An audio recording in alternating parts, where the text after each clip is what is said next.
Thank you very much for being here, Eirini. And I really want to say that we appreciate having Eirini here so much because she's flying to the US in 4 hours? So I'll make sure to keep it brief.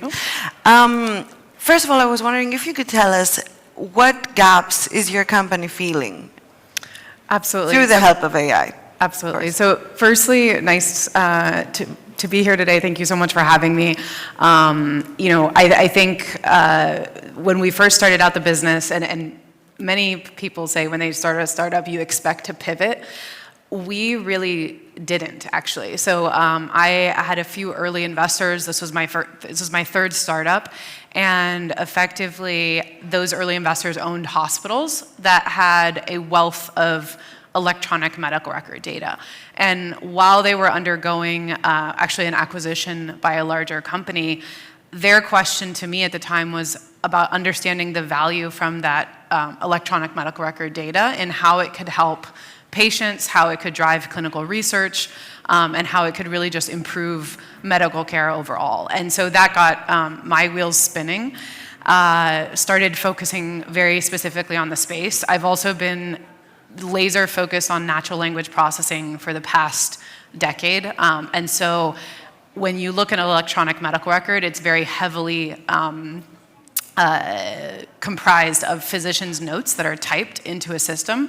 And so that free text was a very exact problem and very close to what I was already solving in other industries. And so basically took the technology that I and my team were working on and just shifted completely into automating chart review. And so what would normally take a human anywhere from 30 minutes to 2 hours to read and deduce conclusions from a medical record. Per patient, 30 minutes per patient. Yeah, it can actually take more than 2 hours for a cancer patient. So you'll have 5,000 characters per note. The patient's coming in every month for maybe 6 or 7 visits as they're going through various therapies. And so all of those encounters with the physician are generating notes. And so the sad thing is actually all of that information is generated and it's just tucked into a database and no one ever has time to read it again.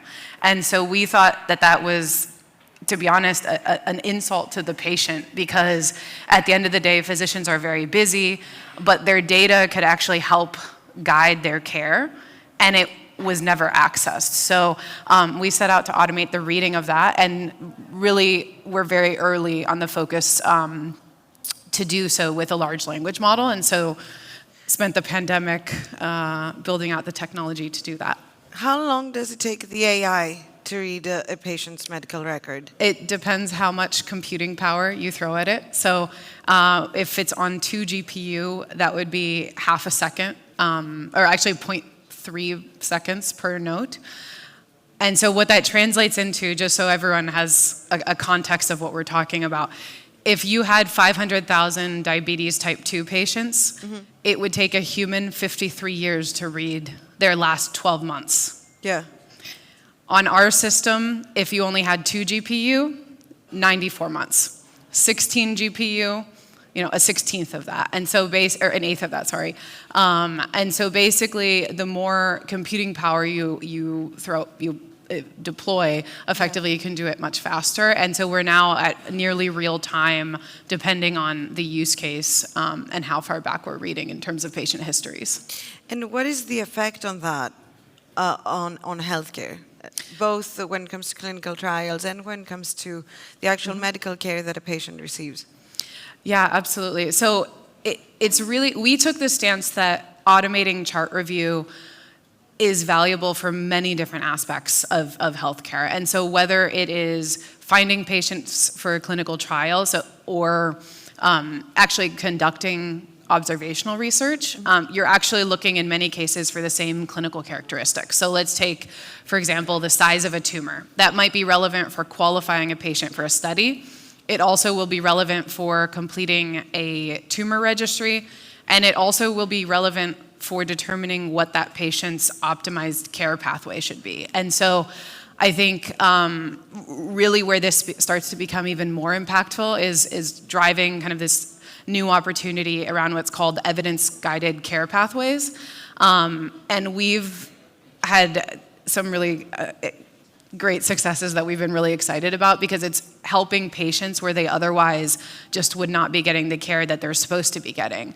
So maybe we can start with, what a care pathway is. Basically, there are protocols for how a patient should be given their medical care, depending on what their diagnosis is, where they are in their longitudinal journey. And so that can adapt effectively with all of their clinical characteristics over time. And so as we're able to identify those clinical characteristics, we're able to flag whether the physicians are adhering to the correct medical care for that patient. And we're also able to flag where patients are missed. And we're also able to validate an improved care pathway for those patients as well. And so it really opens up an entire data-driven approach to medicine that has just never existed anywhere in the world. That's crazy, and that can really, truly change how people, the quality of care that people receive, and how detailed and, as you said, evidence-based, but sort of customized as well. It can be to their own needs. What do you need in order to collect this data? I mean, are you working with hospitals just in the US or with Greek hospitals as well? That's a great question. So we actually don't collect the data. It stays put. It stays in the healthcare system. And so it does need to be in electronic form for us, the way that we've set up our system to process it. And just so everyone understands why that's necessary, physician handwriting can't even be understood by physicians. So there's no AI in the world that can comprehend it. So basically, that's good to know as well. Yeah, you need to get everything digital is number one. You need to get it in typed form, whether that's coming from a scribe or it's coming from dictated notes, whatever. And it needs to be stored in a database that is actually organized. And I think, in the US, where we started, as well as quite a few other countries, they're already in digital form. And so that was one step, ahead in the process. But in terms of the structures of the databases, it's still very chaotic. So you're looking at a data schema. You mean everywhere in the world? Or yes, yeah. I mean, you're talking about the number 1, 2, and 3 healthcare systems in the world, and their data schemas are not clinically mapped to an exact meaning per field type. So we had physicians in Greece mapping out over 80,000 field types to clinical relevance in Cleveland Clinic's healthcare system back end of their database. Wow. What's the situation in Greece? I mean, if you were to do it with Greek hospitals, how far away from that are we in terms of digitizing our medical records? Yeah, we had started conversations quite early on, actually, with the clinic at Alexandra, who they run a very strong percentage of the clinical trials within the cancer space in Greece. And, I think in general that the infrastructure, to my knowledge, lately has been coming a long way. We've, been so inundated with the U.S. that after, we started with Greece and then kind of shifted our view, but we've been really excited to get back into the Greek market in terms of adding value, because it's something that, even from day one that a patient's medical record is digitized, we can process that. So patient 0, patient 2, by the time you get to 70,000 cancer patients, which is the number of new diagnoses in Greece every year, 70,000 patients, just to read those medical records, if they exist, would take a few years for those people. So. And while we're talking, if I could just mention that you guys can scan the QR code in your little cards, and through Slido you can send us your questions if you want to ask Eirini anything. What are the risks? Are there any risks in the systems that you're using, and in I don't know, leakage of medical records of patients? Yeah, absolutely. So we often get the question from physicians whether we can automate the diagnoses. And it's a very carefully crafted answer of we can, but we won't. at least now. Because in order to do that, we would have to pass FDA approval as a medical device, and and the FDA, as well as EMA and most regulatory bodies, have not really formed a firm understanding of what it means for AI to be able to flexibly make medical decisions and regulate all of those in a holistic way. So I think the way that it's set up right now is very much driven by a singular task. So if you think about a coffee machine making a cup of coffee, that is one singular task, and it is approved to do that. Our system is like it's a human brain. So the human brain has 86 billion neurons. Ours has almost just as much in terms of nodes on within the AI. And so you cannot, in the same way that you cannot decide which neuron decided to drink coffee, and sorry, it might be evident that I didn't drink my coffee this morning, you can't decide which part of the large language model made a specific decision. And so that granularity doesn't exist. And so that brings to the next level. So I think the first question is whether we can diagnose. Let's say we're doing a tumor staging of a patient. We would not actually get the tumor stage and say, here is the tumor stage, because that would be classifying us as a medical device.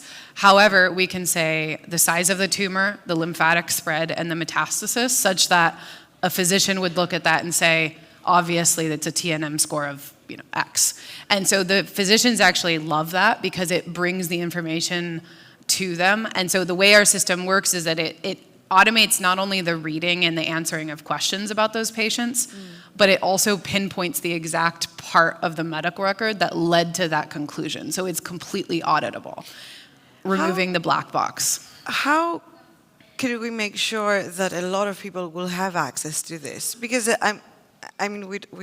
you and I have talked about this before in preparation for this conference, and now that I'm hearing you talk about it again, I'm wondering how we could make it possible for a lot of people to have access into the system and the opportunity of a custom-based, evidence-based care pathway.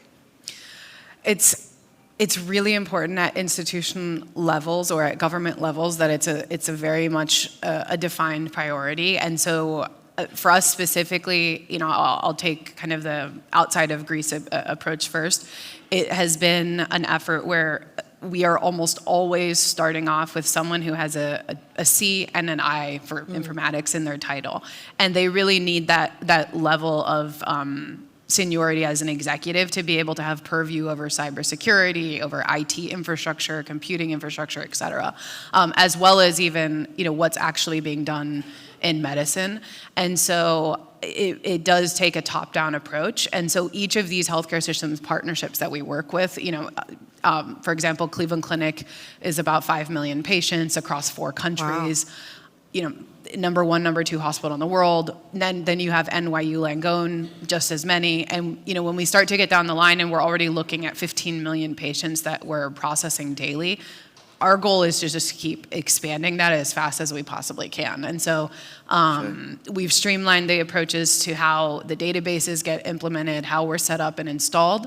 And actually, what we've been most excited about is our AI surpassed Cleveland Clinic human performance. What does that mean? Because it sounds scary. Yeah, so basically we did a test tube analysis where we had humans reading medical records and deducing conclusions. And these humans are specialists, so they're very familiar with the disease. They see, thousands of patients a year, and they read the medical record, answered the questions about the patient, and our Synapsys AI got more questions correct versus a consensus of all of those physicians. Wow. So we outperformed individual human. So it's not just a time efficiency matter, but actually the accuracy of how you can deduce conclusions from reading a note that we surpassed. Wow. And also, that sounds like, or maybe it doesn't sound like a simple task, but just to put it into context, ChatGPT is kind of, they're trying to benchmark their responses to multiple choice questions on the US boards. And so a multiple choice question is easy compared to this. It's, you have a 25% chance of getting it right. When you're deducing a conclusion, and justifying that conclusion, and we're forcing the AI to form a chain of thought that might come from 10 different notes, labs, et cetera, that are all coming together to form a singular conclusion. Yeah. It's a much more complex AI problem than, popping in a note and out pops an answer. Of course. And Eirini, I know we're going to talk about the Greek startup scene later on today and tomorrow, but I was wondering, you're Greek American, you had never before lived in Greece until you came during the pandemic and set up your startup here. So I was wondering, why did you choose to set it up in Greece? Yeah, actually, so we were founded in the US. I founded the company end of 2019. January 2020, out of the gate, we had raised capital, and the next month, the world changed overnight. And so for us, it was a blessing in disguise because effectively I had the time of the pandemic to focus on training the AI and getting the technology up to par. And for those of you who have ever been exposed to medicine or physicians, we're talking about the most perfectionist people on the planet. So it has to work. There's no minimum viable product. There is no mistake. They don't accept, it's great because AI is performing 80%. If it's 80%, they throw it out and they'll never use it again.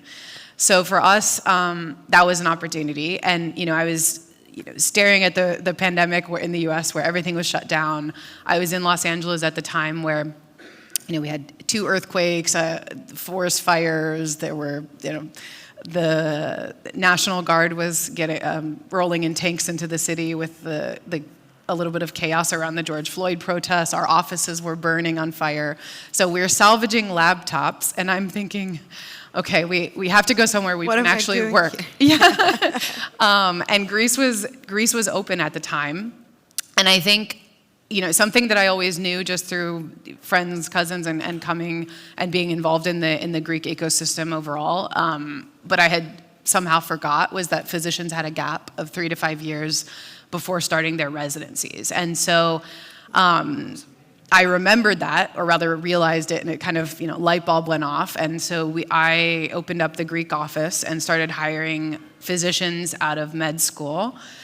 Many of them had taken the US boards, and they would just start annotating cases. And so that became a huge secret sauce for us, because in the US, no company could get a team of full-time physicians, firstly in that cost-effective of a manner, but also, in the US, once a physician's been seeing patients that long, you can't really kind of drop them into a technology data-driven data scientist job.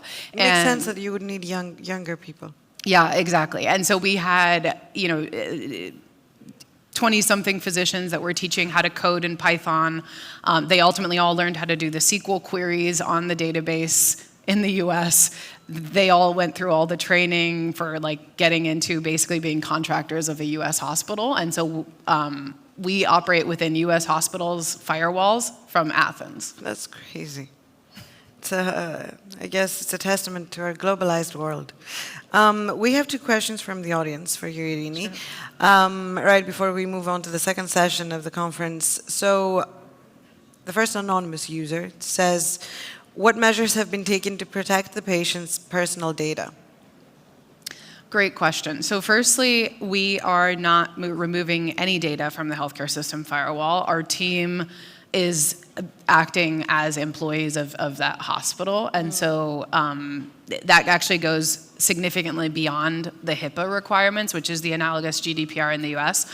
So as per HIPAA, you are able to remove de-identified data from the firewall. We are not even doing that. So, and we don't need to. It's not a data mining exercise. It's an AI as a service. And so basically, where a human would just not be reading your record, now at least an AI is to help your doctors make better decisions. But yes, the privacy of it, it's staying under the cybersecurity structure that's already set up at the healthcare system. And then Anonymous 2 says, have you developed your own AI model, or have you specialized one of the existing LLMs to specifically achieve your goal? Great question. So we do our own continual pre-training, which is a little bit different than, just kind of taking something off the shelf and then fine-tuning it. But we do start with a foundational model that's open source and then fundamentally alter the weights. And so we had our own GPU to do that very early on, and continue to iterate from there. And really, I think the main value add was the annotated data set, which was approximately about 25,000 physician hours over a few years. That's pretty irreplicable, and that's really what got our system performing. Like, for example, like a Llama 3, if a vanilla Llama 3 would do this at like a high 70% accuracy, and we're at 95.71% accuracy. Well, thank you so much, Eirini. And lastly, what is your next goal? What is the next goal for Dyania and for you personally? Excellent question. So we are, expanding as fast as we can. I think we're looking to close the year with 6 large healthcare systems that each have about 3 to 5 million patients each. And I think, where we want to just be able to establish our footprint is the impact that we can have on the actual patient care, not just even in clinical research. And we're already starting to see that. I think, when we get responses where even the physicians seeing the results are shocked, and they're yelling basically on calls with us saying, wow, this is criminal. Like, that patient wasn't referred to the specialist and they should have been. I think it's a place where we can really make an impact in the outcomes that patients actually get, because they can be found and they can be given access to the right care pathway by their physician. And even though we don't directly interact with the patients, we're empowering the physicians to do that by giving them that information. So I think, those are our goals, and we're just going to keep growing the access to more and more systems and patients as we grow. Well, thank you so much, Eirini. Thank you so much for being here and for telling us all about your amazing company and the truly innovative work that it's doing, and the truly helpful work that it's doing for so many people. Thank you so much. Thank you so much.